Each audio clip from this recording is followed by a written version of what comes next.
Well, it's officially dead. Resident Evil RE-verse was Capcom's gift to the RE community for the franchise's 25th anniversary. However, this PvP free-for-all multiplayer add-on for Resident Evil 8 Village was delayed for further development until October of 2022, which is when Village released its expansion over a year after its launch. If you're an RE fan but do not remember this game whatsoever, trust me, you're not the only one. It did kind of disappear for quite some time. Earlier in the year, I read an article talking about the game and how it was going to officially shut down on June 29th. So in a last minute fashion, over a week before the shutdown, I decided to finally install it and play it for the first time in a while since I played the open beta back in early 2021. I rarely even knew if people still talked about this game. I'm not even sure if I remember seeing it come back in 2022. So my knowledge of the game, well, being absent, led to me sticking to replaying recent RE titles or classics from back in the day. I didn't even really want to install it back when I seen it sitting there in my library. It just never gave me any motivation. I never really gave it the time of day. I never wanted to. And so, after 16 hours of gameplay and getting all achievements, don't worry, I'm not proud of it, I can say that I don't think I'll miss too much of RE-verse. Sure, it's not the worst video game in existence, nor is it a broken game, but it's more about the fact that this game was Capcom's 25th anniversary gift for the fans. It just doesn't feel like a proper one if you ask me. I know I sound super ungrateful, but this is coming from the heart of an RE fan who has a large amount of love for the series. I just think we could have had something more meaningful. Not a player versus player multiplayer only game for a series that is primarily single player since 1996. To even add on to that, to be more specific, a survival horror series with action every now and then at that. It doesn't feel right for Resident Evil at all. Also, I have to add this as well. This is probably one of the best examples of squandered missed potential I have seen in a video game, a multiplayer game at that. So, RE-verse throws in a cast of old and new RE characters alike to duke it out in only 3 maps with a 5-minute timer. More on that later. You have the ability to play as 11 characters that you most likely know of. You have Chris Redfield, Jill Valentine, Leon S. Kennedy, Claire Redfield, Ada Wong, and Hunk. As for the other half of the roster, it contains the entirety of the Hound Wolf squad from Resident Evil 8 Village. Oh, and also to kind of rub salt in the wound, unfortunately, to those rare fans of the Hound Wolf squad, including myself, RE-verse is the only game where you can play as them. I really have no idea why they are not present in Village's Mercenaries mode. Seriously, why are they not Mercenaries characters? Chris Redfield's in the game, so why not have them in the game as well in Mercenaries? These cast of characters from old to new have their own unique abilities, which is kind of cool. I cannot stress how insane it is for the RE2R version of Leon having roundhouse kicks and dual wielding as his main abilities. Now that I think about it, it's kind of funny considering Resident Evil 4 Remake would actually launch a few months after the game's release in October, where you can roundhouse kick enemies back to back. I could go over all of the abilities for each of the characters, but I'm not. This isn't an in-depth breakdown for RE-verse of all games, and I like to keep it that way. Of course, I do have to talk about the main gimmick of RE-verse, because yeah, it's so goofy and insane.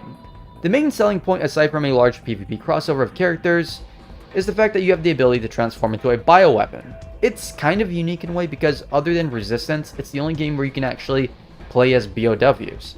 There's awesome evolutions like Super Tyrant, Nemesis, Jack Baker, and more.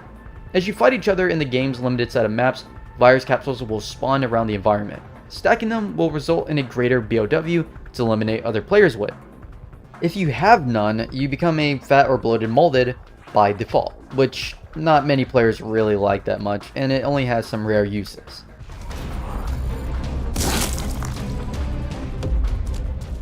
If you have 1 capsule, then you're most likely going to become a much more capable BOW. If you have 2 capsules, then you will most likely have the ability to transform into one of 2 top tier BOWs, Super Tyrant and or Nemesis.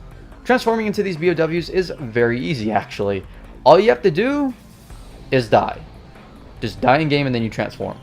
Overall, I think the gimmick is entertaining in its own stupid, goofy way, but it would be nice to have more than just 6 bioweapons to play as. It's Resident Evil.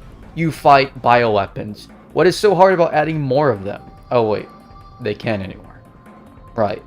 Still, even if that is sort of cool in concept and also kind of lacking, it doesn't change the fact that it does not feel like a game that perfectly represents a series like Resident Evil.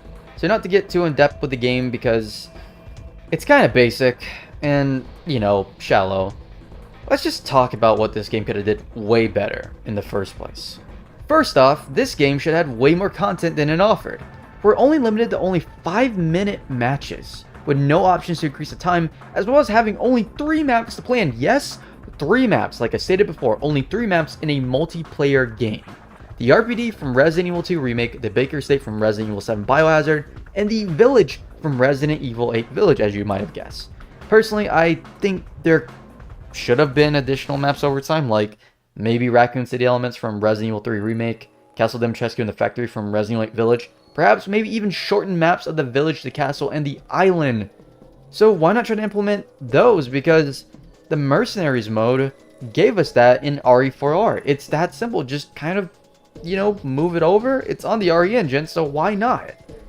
Adding RE4 elements most likely probably wouldn't have spiked that much attention for the game. On the other hand, it still would have potentially raised a few eyebrows. People were dropping off of this game rather quickly, actually, so what could have really hurt, you know? So adding Louis Serra, Jack Krauser, and Albert Wesker could have been cool for more replayability. Even more cosmetics and BOWs for the game crossing over from RE4R, and I don't even know why I'm still talking about that. I'm talking as if this would save the game from its demise, even though it's already dead. Sorry, I guess I got carried away with the ideas. Oh, by the way, I think it's super funny that during the beta, Chris from RE7 was there in the menu, and now it's Chris from Village. I think it's kind of funny because they didn't want to spoil his new look back in 2021, and they were definitely aiming for that 2021 release date when Village launched. So, yeah, Chris from RE7 is now an actual cosmetic you can unlock with points. Thankfully, it's nothing you can actually buy with real money like a couple of others. It's just you buy it with points, and there you go. I never purchased the cosmetic, by the way. There is no way I'm purchasing that, man. No thanks, bro. Since I'm talking about cosmetics, some of these are actually kind of cool, but do look a little weird with our younger counterparts of these OG characters, like Leon, for example. Him wearing his RE6 outfit looks cool, but also a little bit weird because, you know, he's not in his 30s, and, you know, he's not the Leon that we do know at that point in the game. Oh, yeah, you know how RE5 Remake is most definitely in development, or actually a thing? Jill having her RE5 look in the RE engine, while it does look a little bit weird, is actually pretty sick. It's really cool. Sure, she doesn't look older like in RE5, it still was a surprising look in the game compared to other cosmetics from Revelations 2 and RE6. Moving on from what they could have did for the game, even if they were going to stick with it. No point in complaining about it now since, well, it's dead. On the other hand though, upon playing through 16 hours of the gameplay kind of makes you consider really turning your brain off because it's simple and it's just basic and there's nothing really that much there's nothing much to it, okay? You transform into a bioweapon, there you go. That's the gimmick of the game.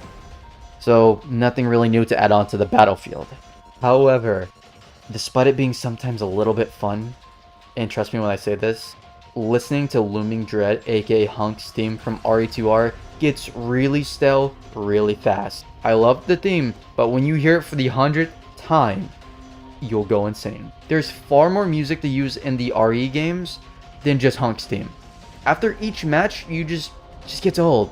And also after each match, you do earn points, which could be applied to a couple other things in the game. You could save up these points to buy or unlock upgradable perks, cosmetics for both heroes and BOWs, and, oh, I need to specify probably for the coolest thing about this game, these really awesome interchangeable menu wallpapers that are refreshing to have when you want to change things up.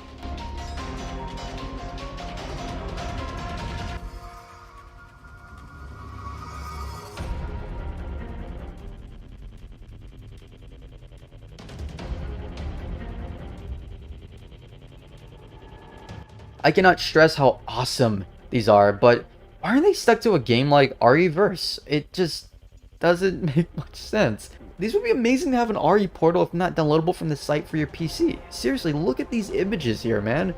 They're so cool. Anyways, the perks you unlock are upgradable and interchangeable for your character. It can range from health and defense to gun improvements. Not only that, but there are BOW perks that you can attach as well. Cosmetic wise, yeah, you have some unique cosmetics or skins to wear around. It's pretty dope to see some obscure throwbacks for these looks. Some not so obscure though. To be blunt, I don't even really want to talk about much of the game after this because, yeah, it speaks for itself. I need to state, while I may not like RE-verse that much with its lacking elements, there are still people out there who were actually affected in some way, who probably genuinely loved the game and really did feel sad for its, shutdown. For that possibility, I am sorry for those who played hours and hours of RE-verse for the recent 2.5 years, and who now feel a bit down about the shutdown. Maybe sometime in the future we might get a better multiplayer RE game that's much more rich with features. Maybe one that's actually PvE too at that. That would be really sick. As you can probably hear from my voice though, after making this script that I've been writing for a few hours, I did not enjoy RE-verse in a super genuine way, nor did I enjoy grinding to get all of the achievements. Like I said, I'm not proud of it. As easy as it was to probably make a short video on RE-verse, it wasn't the best way to approach the game. And it's dead, so it would be kind of slightly in poor taste, I guess, even though the game isn't that much cared about. I thought because it died off, why not go ahead and knock it out of the way with a summary of the game and the thoughts I had upon completing it. And man, what a game, because I have never wanted to put down a game so badly, trying to rush through it and get everything I can just so I can stop playing it. But I did stick around for the game's demise, so there is that. So I do appreciate everyone for tuning into the video. It means a lot. Seriously, it does. I wasn't really anticipating making an RE-verse video before I even heard about the game's scheduled demise, and well, here we are. So I won't keep you much longer. Thank you everyone so much for watching, and as always, I hope each and every one of you have a great and safe day. Thank you. Now to schedule a Resident Evil Marathon or monthly playthrough series until February 27th, 2026, because Resident Evil 9 Requiem cannot come soon enough, man.